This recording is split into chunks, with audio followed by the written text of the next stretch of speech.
Manly Hall official, is glad to produce, publish and offer. Mental attitude as the basis of efficiency. Great corporations and industrial enterprises are beginning to realize more and more the part that mental attitude plays in business efficiency. They are realizing the value of the contented employee and that the goodwill of their own servants plays no little part in the success of an enterprise.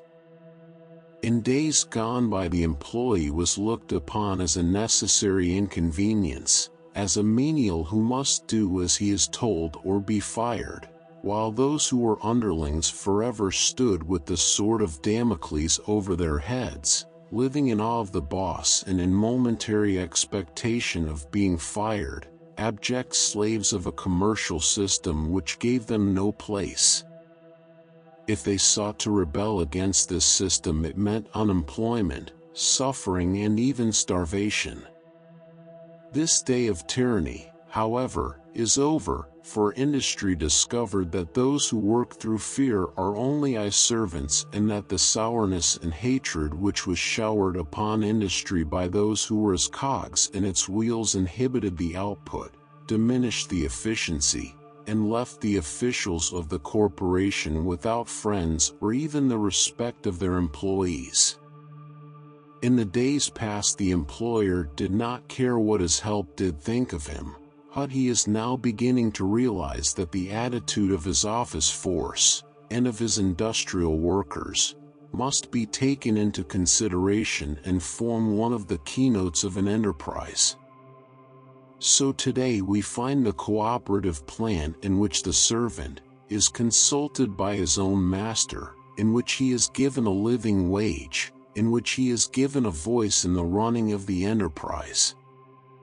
Such a system increases the efficiency of the entire and is now the only possible way to prevent a great industrial revolution.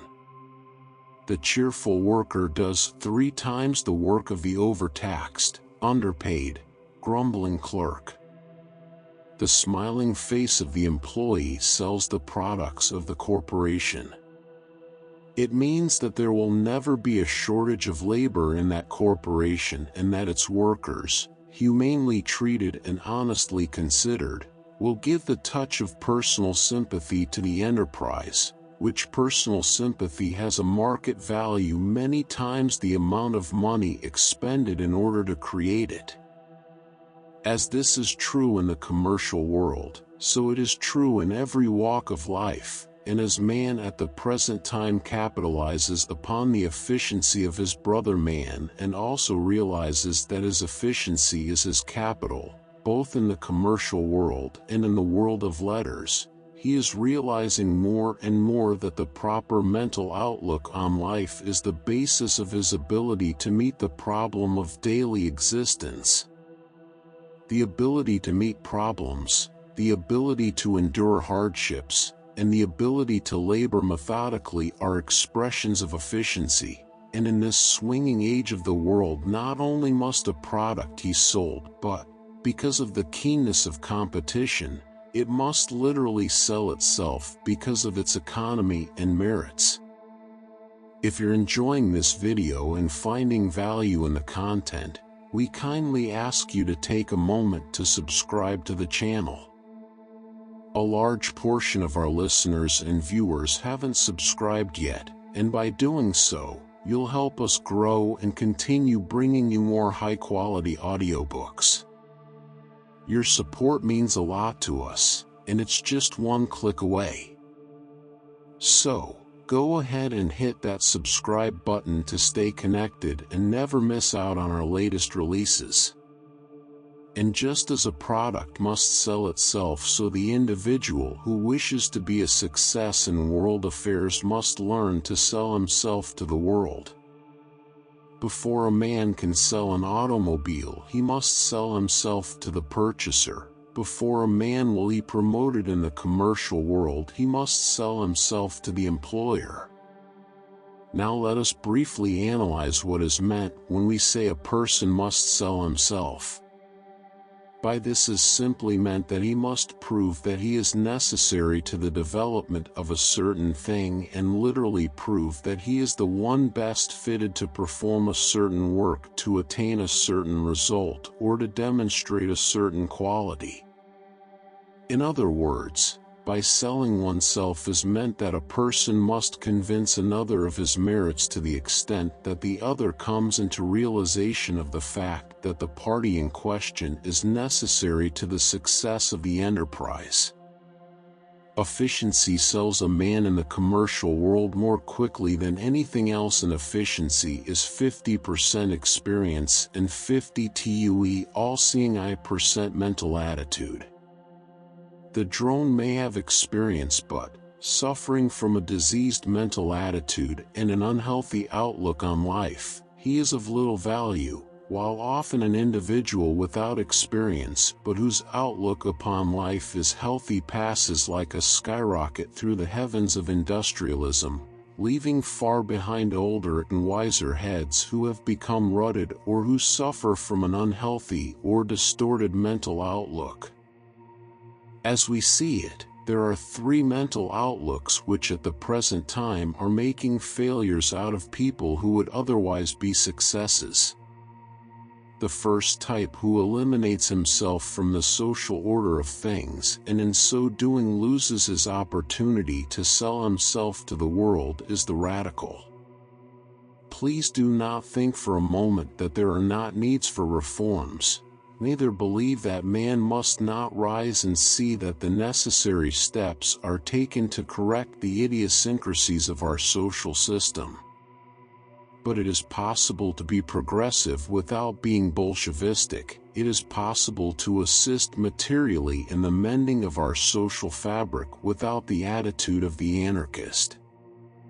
The rabid mind which lives only to criticize, to tear down, and to abolitionize, destroys itself, and at the same time removes itself from the field of useful labors. The radical has not a healthy outlook on life. His keynote is the critical mind. There is something the matter with everything he comes in contact with, from way his sausage is cooked to the way the country is run, and such an individual is seldom if ever a success in any walk of life. Such types finally mass themselves into a group of ragged, dirty, disheveled Bolsheviks and soapbox orators who can never wield a greater power than that of brute force.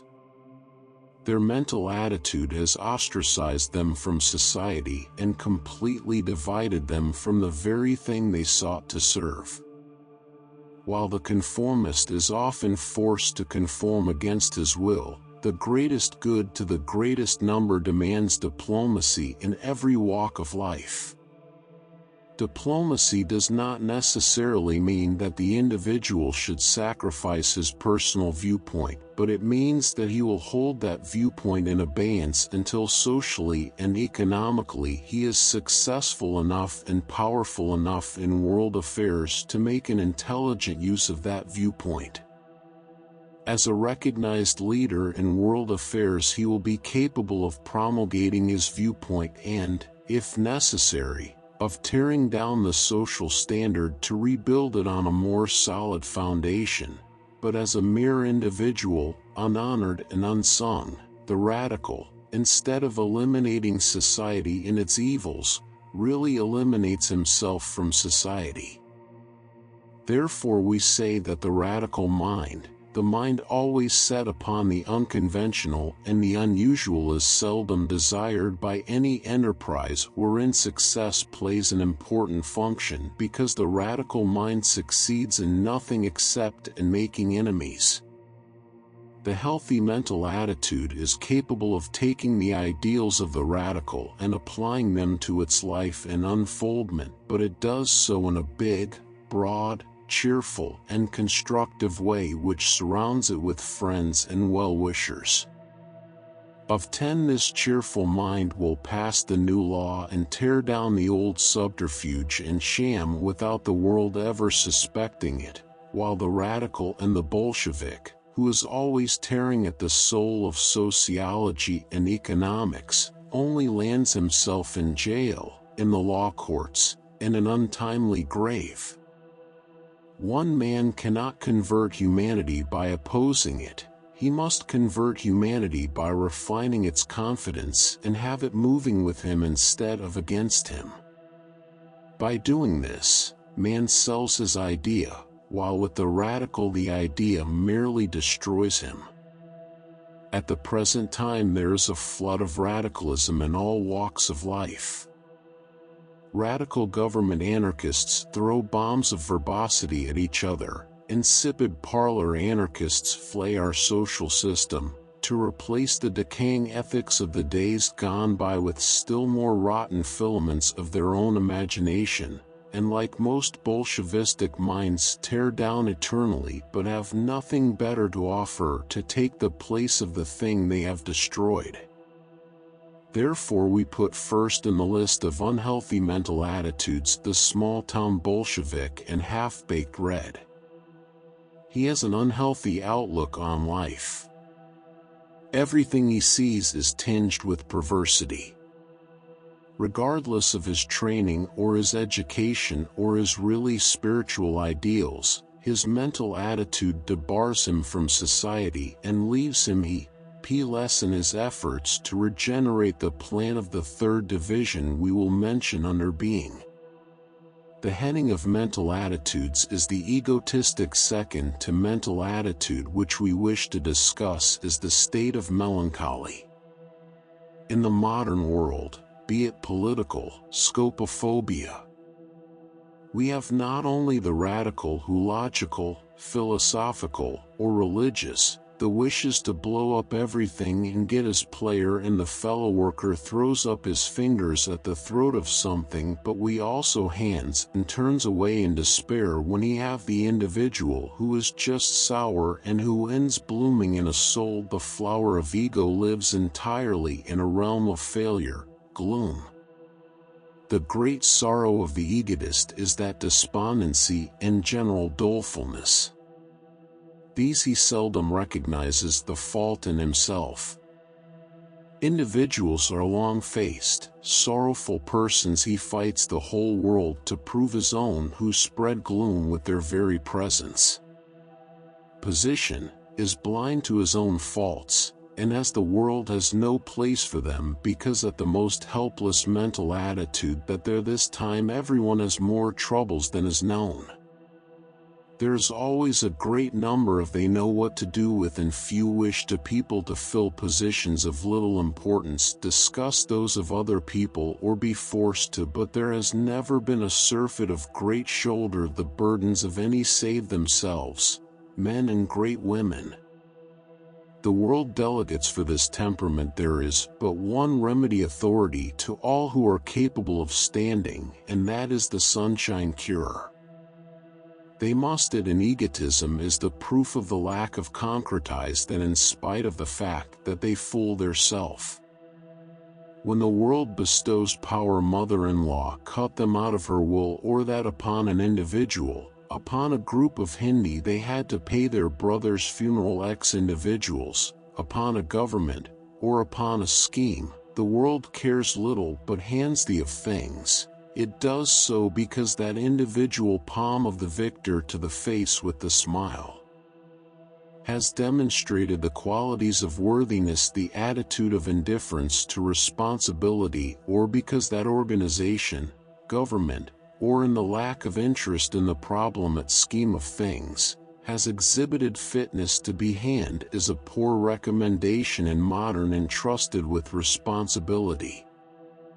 There is an end world affairs. A business takes an interest towards of people who can carry responsibilities in the person who takes an interest in that thing without showing it.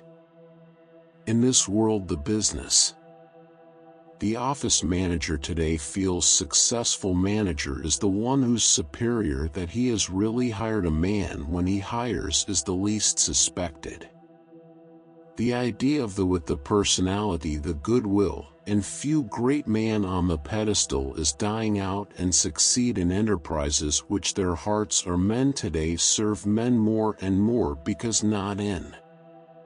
Where their treasure is, there will they recognize in the one they serve the qualities heart be also the scripture has stated, ties they themselves do not possess. The Sioux in the modern business world of today processual leader in all walks of life is the one motes and distinguishes those whose hearts who leads through confidence and not one who are in their labors. In spite of petty graft, demands to be leader because of the scepter the wholehearted one seldom fails if he has of authority.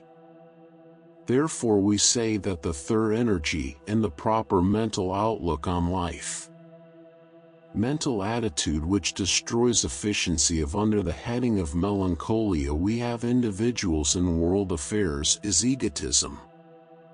It the individual who lacks interest, who money convinces those who do not know that they fests incessantly those qualities which show no almost everything and causes exhibit that the blood moves slowly in their veins, tons of power which are ever obnoxious to and the doors of enterprises, both spiritual the democratic minds of the 20th century material, close upon the drone who does jury.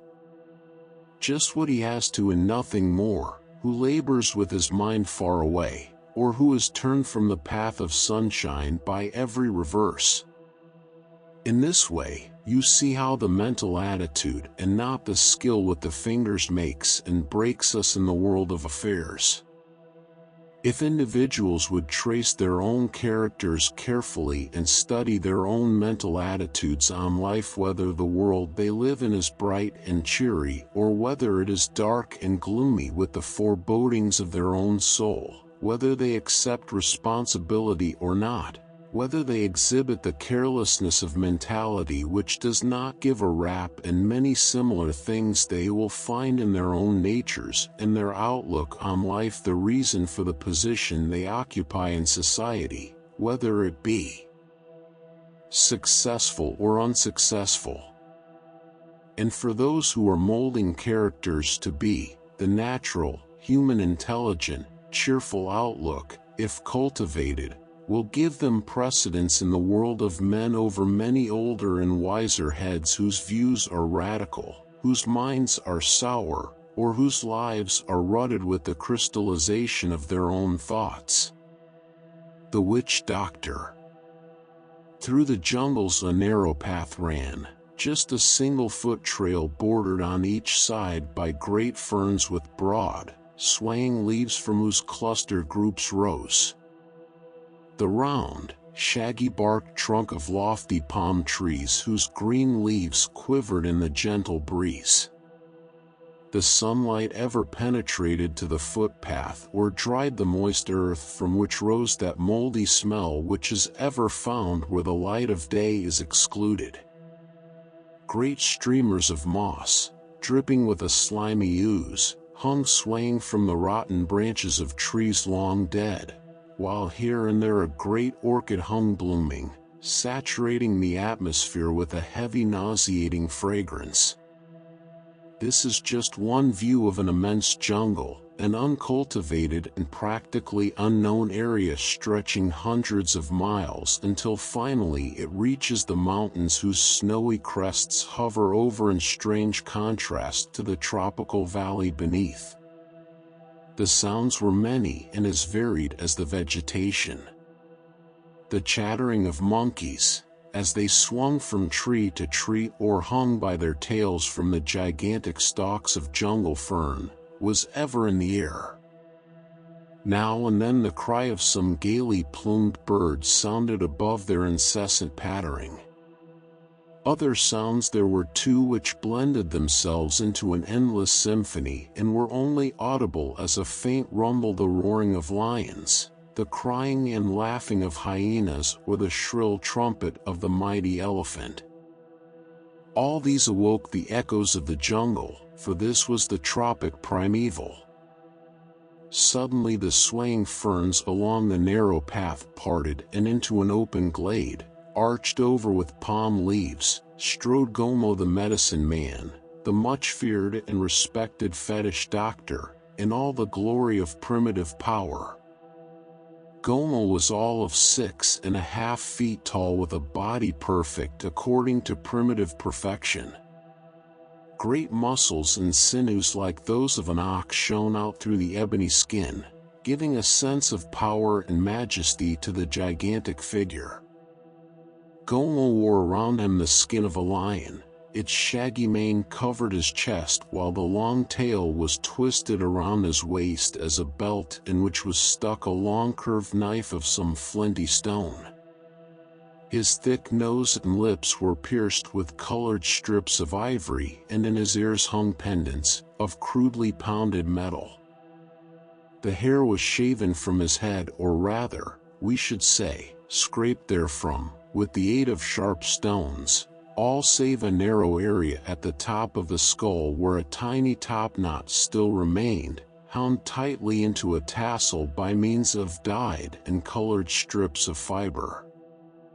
His face and body were thickly smeared into horrible designs with colored clays, and in his hands he carried his medicine rattle, formed from the skull of an infant.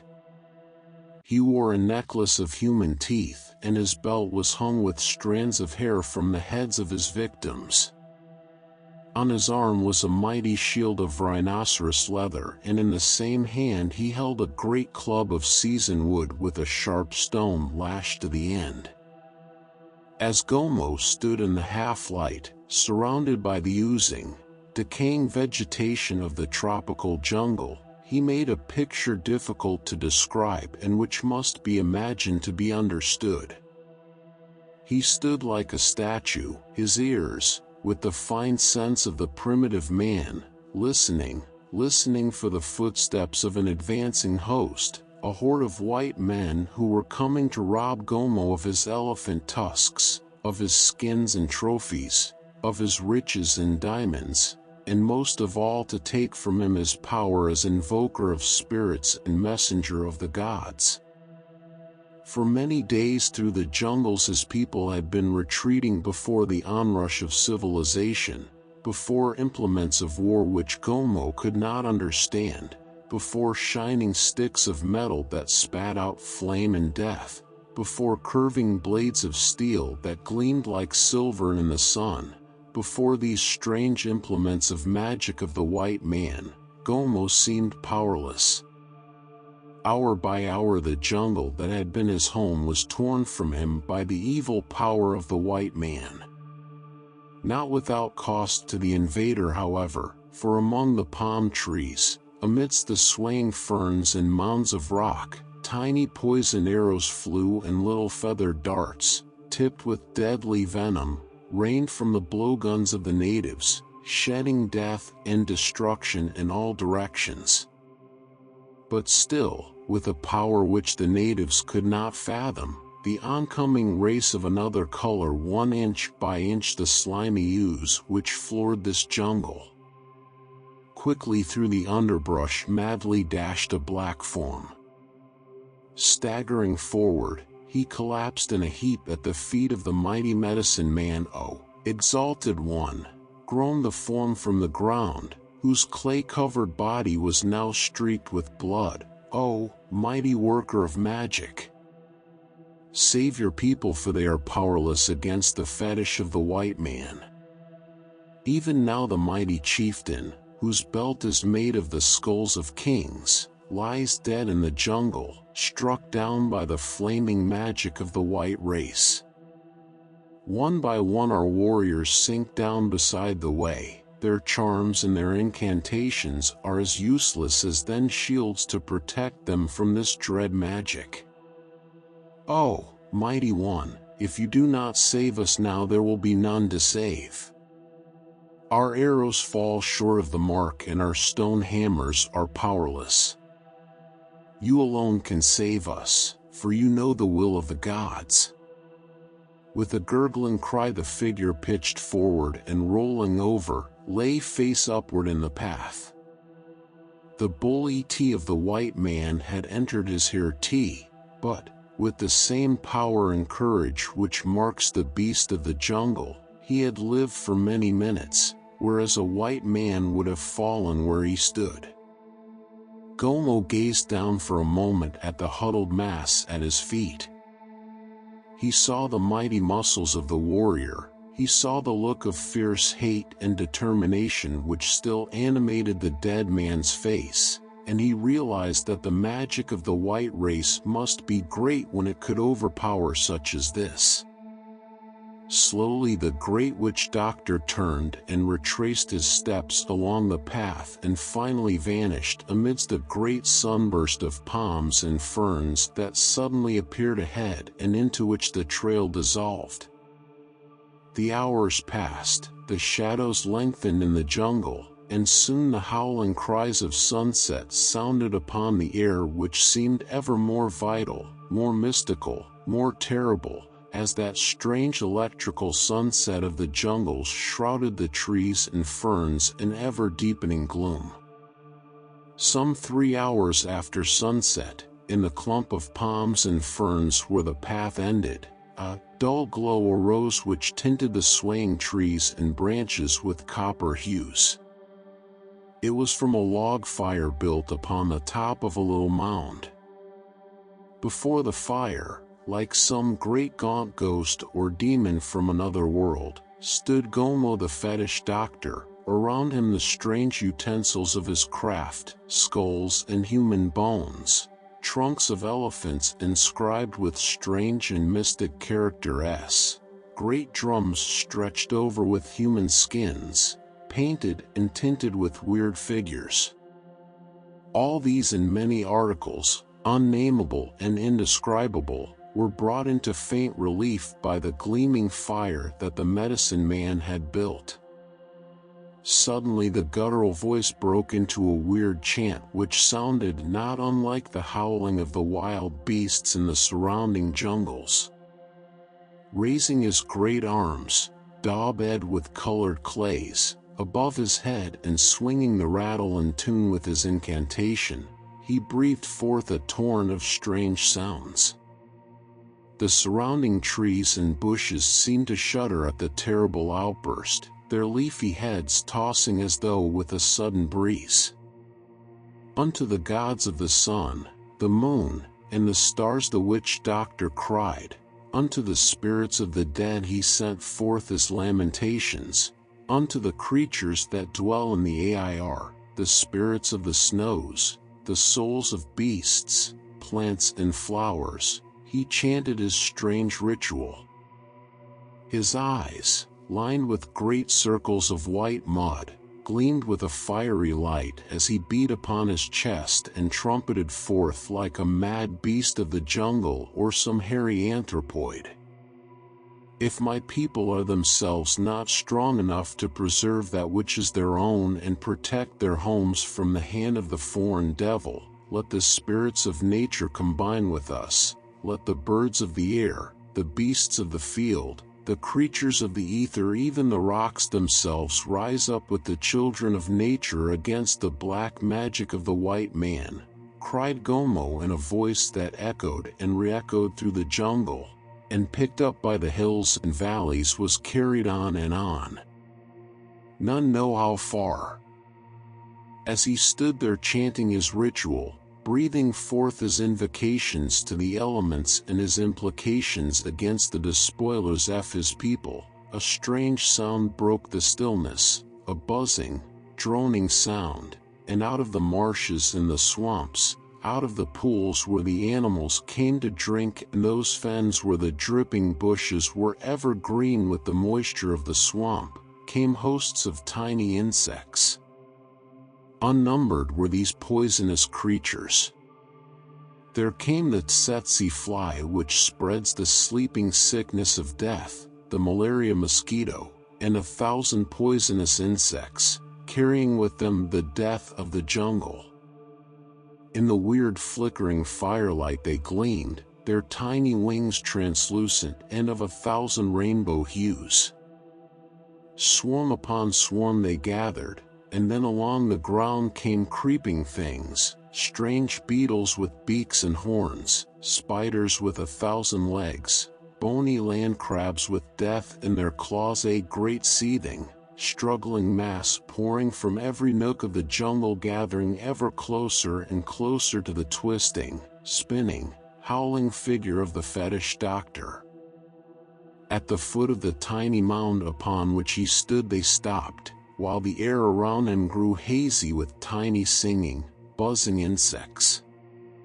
Suddenly the great Gomo, he who was robed in the skin of a lion, pointed his finger, gleaming dully with its golden implements, at the tiny path that wound through the jungle.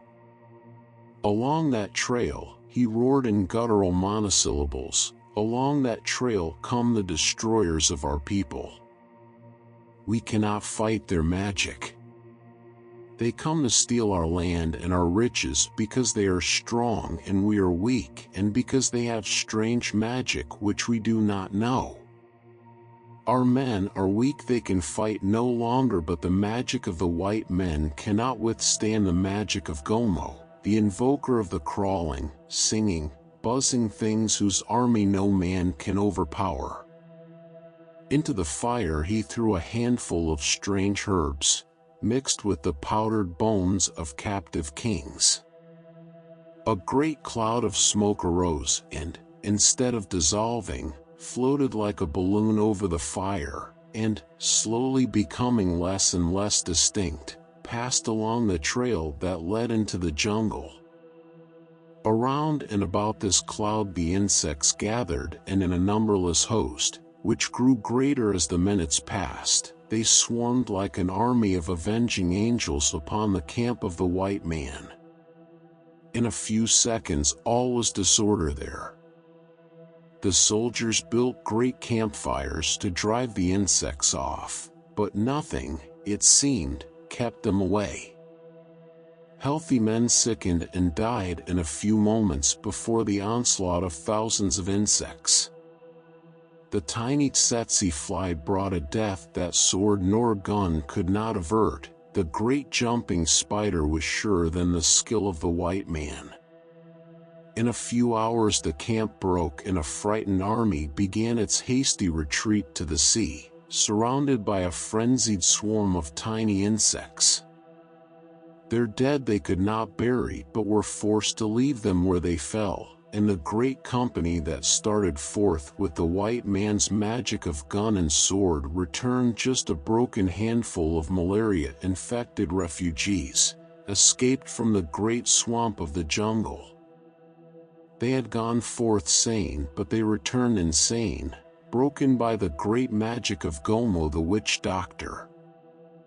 As the white men embarked upon their ships, the great clouds of insects dissolved as though they had never been, disappearing in the jungles, and all that was left of them were little groups that buzzed around the stagnant pools or mildly tortured the mighty beasts of the jungle.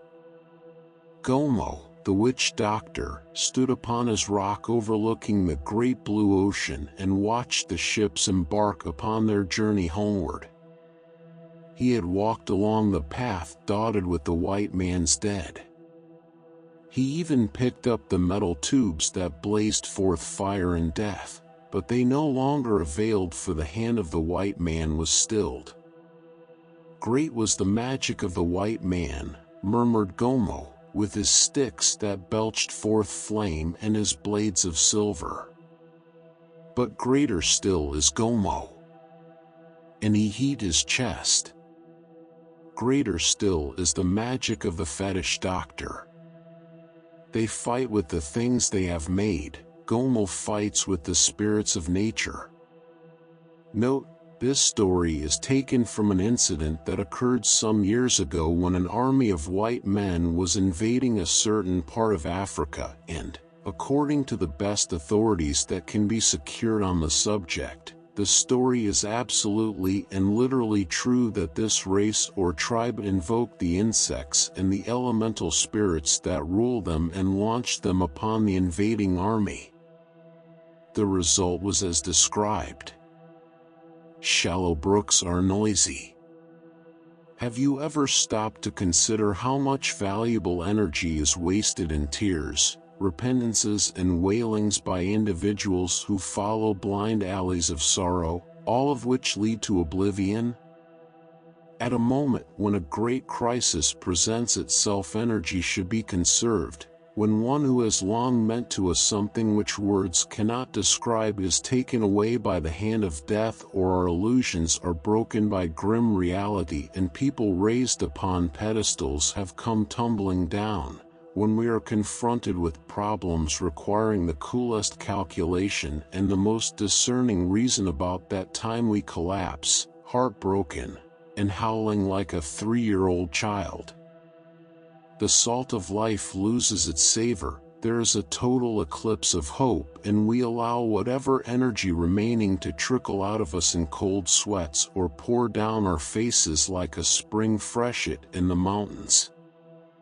As the result of this, we are sick afterwards, all used up, and make the very worst possible decisions on all matters of importance. Let the emotionless East answer this problem. We may be called cruel and heartless because we do not drench our handkerchief in our neighbor's shoulder when someone dies, but we will find ourselves of a great deal more use in the long run if we are the only person present who has retained even the shadow of self-possession and is capable of issuing the necessary command at the critical moment. Emotion is one of the greatest causes of weakness and inefficiency which at the present time besets the human race, and an individual who can remain balanced and self-possessed not only saves the situation but also lengthens his own life many years. The moment of catastrophe should be the moment of conservation, whereas, now, individuals run around in circles perfectly conscious of the fact that they are getting nowhere but feeling that they must give vent to their emotion if the only thing they can do is wring their hands. Problems which present themselves in our civilization must be met with clean-cut reason and in an efficient, sensible, rational way. You never knew a businessman, long bent over the desk, which has transformed itself from his place of business into the casket of his soul, to throw himself upon your neck when you come in to sign an insurance policy, although you may be the only one who has been in that week, then tell you that he is awfully, awfully, awfully glad to see you, going into ecstasies, from thence into convulsions, to finally end in a cataleptic coma. What usually happens is this: he twists his cigar to the other corner of his mouth, picks up a pen in a slow, disinterested way, dips it in the ink, then sticks it under your nose, grunting, "Sign here and pay the cashier."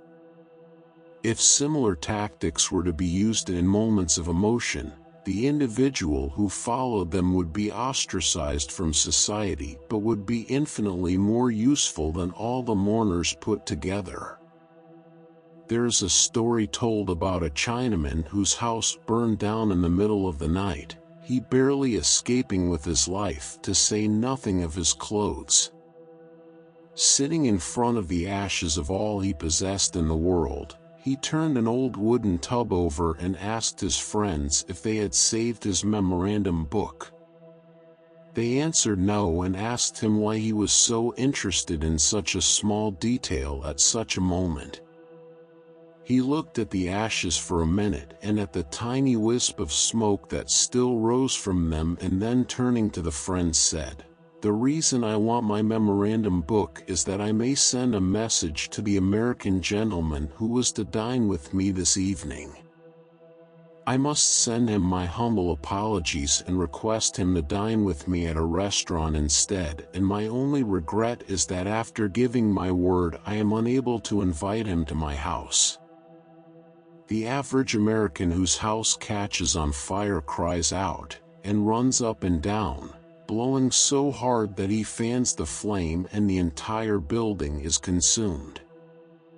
Emotion is no sign of grief nor pleasure, but only shows that an individual is incapable of controlling their nervous system. The deepest of grief and the greatest of joy finds no expression in the physical organism. They are qualities too deep to express. The individual who weeps for you today will forget you tomorrow, for they have cried their brains out with their tears, while a simple pressure of the hand, one simple word of realization, marks a friend who will not forget, or an incident that is deeply etched into the soul.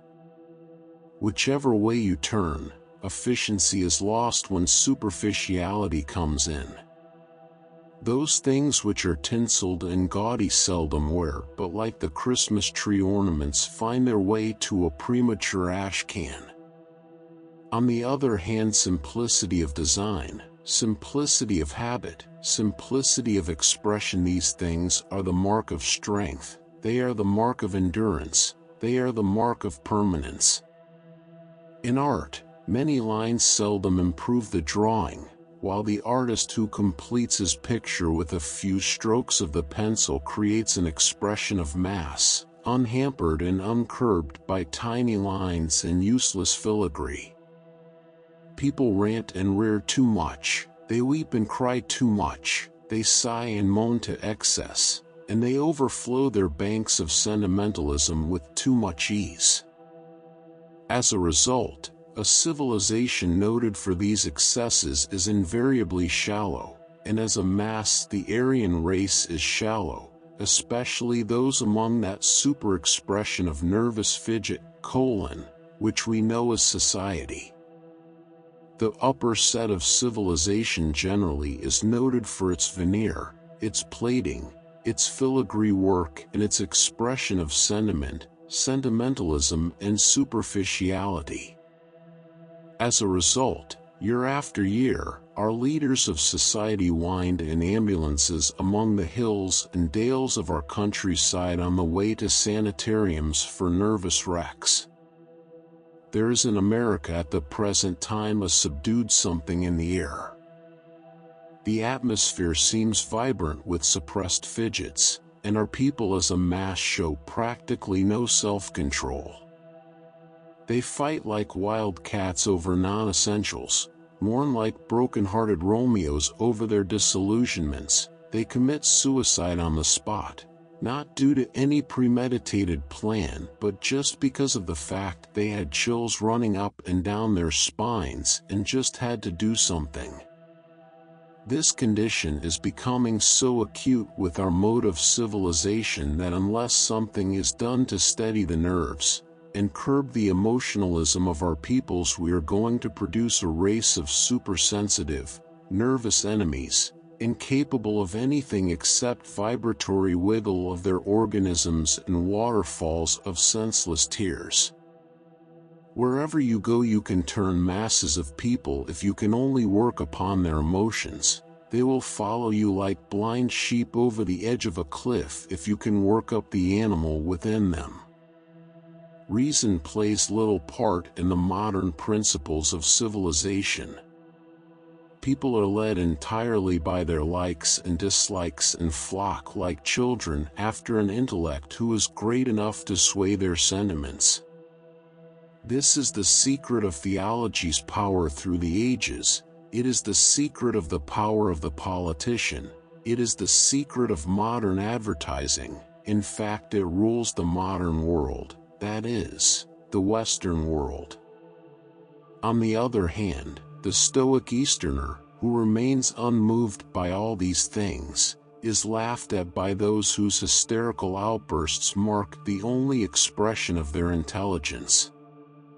Laughter is very helpful, especially good for the liver, but for an individual weighed down by a tremendous weight of responsibility, even laughter is dangerous. Even the gods laugh, but not continually. When there are important things to be done, even the energy wasted in laughter must be conserved. It is said that laughter signifies the fact that you are happy, and we are inclined to believe that an individual is in good humor if we can cause his diaphragm to vibrate.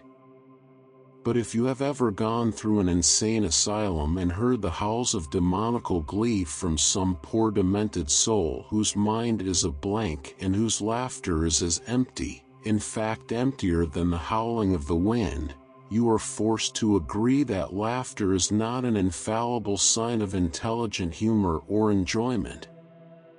From this we are able to deduct that happiness does not necessarily express itself through explosive means. Happiness is a state seldom found by mortals here below. What we commonly call happiness is really a tickling of the emotional palate, which causes a pleasant sensation to run up and down the nervous system and drive thought and reason still further out of the picture. And so individuals, only partly efficient at best, are wasting what little efficiency they do possess by allowing their constitution and temperament to swing back and forth, like an eccentric clock pendulum, between the posts of joy and sorrow. The result is ever-increasing deficiency, ever-increasing work for nerve specialists, ever more thoughtlessness, crime, and various forms of thoughtlessness which are crimes.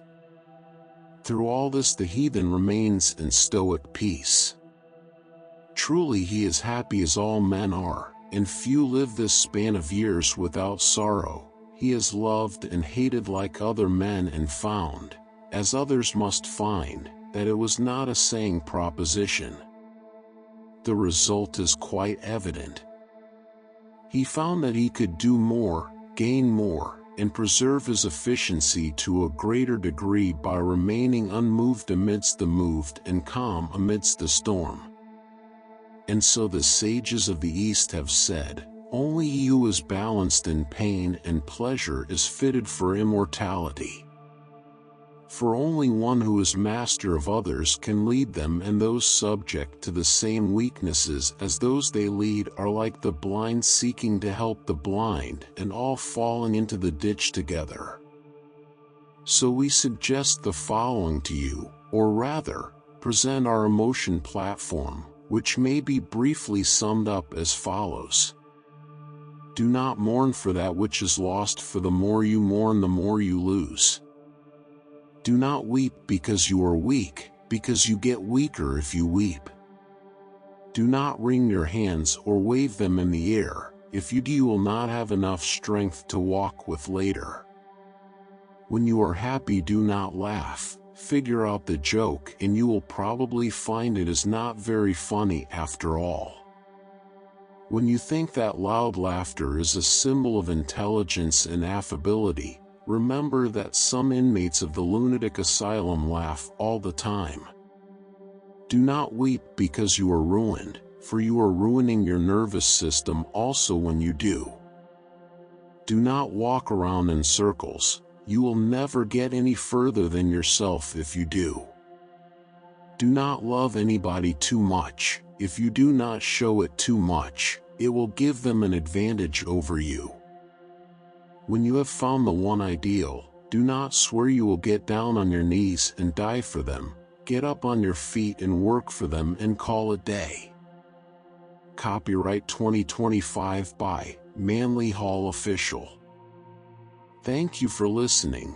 Please consider to subscribe, like, and share to help the channel growth. New videos on a daily basis.